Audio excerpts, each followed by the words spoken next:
Today I'm going to be talking about Disabled American Veterans, or else I'll be calling for the remainder of this speech, DAV. Their slogan is fulfilling our promises to the men and women who served. Alright, so an overview about what we're going to be talking about today. What is DAV? I'm going to talk a little bit about their history and what their mission statement is. Also, what do they do? What sort of programs do they offer? And how do they actually help the individuals that they're advocating for? And last, I'm going to talk about their effectiveness as a charitable organization. How much of that money that you're giving them is actually going to get to who they're saying is going to get to. Okay, so what is DAV? The book, The History of Disabled American Veterans, explains that DAV is started in 1920 by a group of World War I veterans that were coming back from the war. They all got together and they were talking, and they realized that a lot of them had the same problem. The government didn't really understand what exactly they had gone through over there, what kind of sacrifices they had made.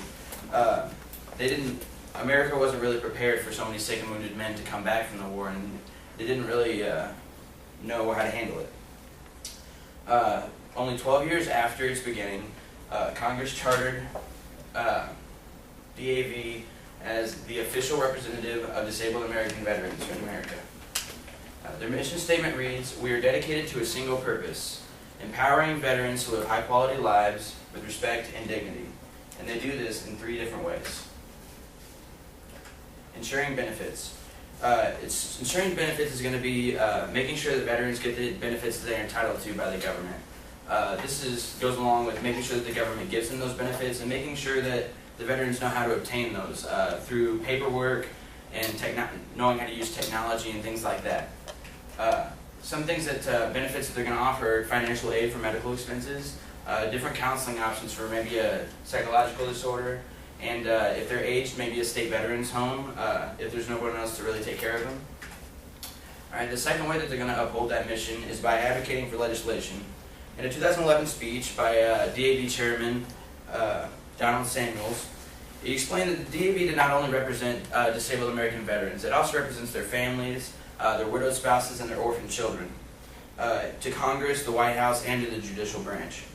According to Merriam-Webster, a political interest group is a group that partners together to push common legislation. And the DAV is a very important interest group. The reason that they're so effective is because of their 1.2 million members, and that means that Congress sees them as 1.2 million voters.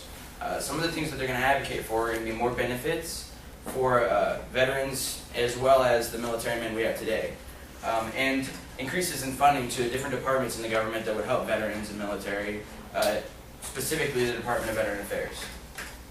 Alright, the last way that they're going to uphold that mission statement is by educating the public, especially to the sacrifices that the veterans have made, as well as some of the needs that they have. They do this through seminars and community outreach programs. They go around and they hold these, and they explain some of the different disorders that they might have, or some of the different ways to get help for veterans transitioning into society.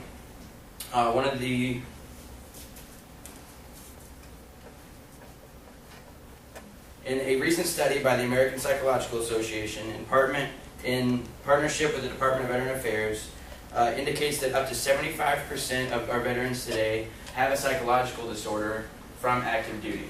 And the most common of these being post-traumatic stress disorder. So during these seminars, they're going to be discussing things like where you can get help for that, what are the signs of some of that, because a lot of veterans don't even realize that they have it, or are kind of in denial about it. Alright, next I'm going to talk about their effectiveness as a charity. A lot of where their revenue comes in are from donations. These are going to be things like Red Rack's thrift store, like we have one in Springfield. And you can go in and donate your time, you can donate your money, and it's a really great way to help out your community and your veterans. Charity Navigator reports that 93.1% of program expenses or of their revenue are going to go to program expenses. This is a really high number, which means that 93 cents out of your dollar is going to go to these veterans, and only 3% goes to administrative costs, which means that this is a really good charity to be giving to. Another interesting fact about it is that there's no government funding. They don't want to be swayed by government. They don't want to have that government influence them in case something was to come up where they had to go against government. They had to advocate for the veterans before advocating for the government. Alright, so just a little recap. What is DAV? We talked about their history and their mission statement. And we talked about what they do, some of the different programs they offer for veterans, as well as their effectiveness as a charitable organization. I hope that after this presentation you'll know a little bit more about DAV, and I thank you very much for your time.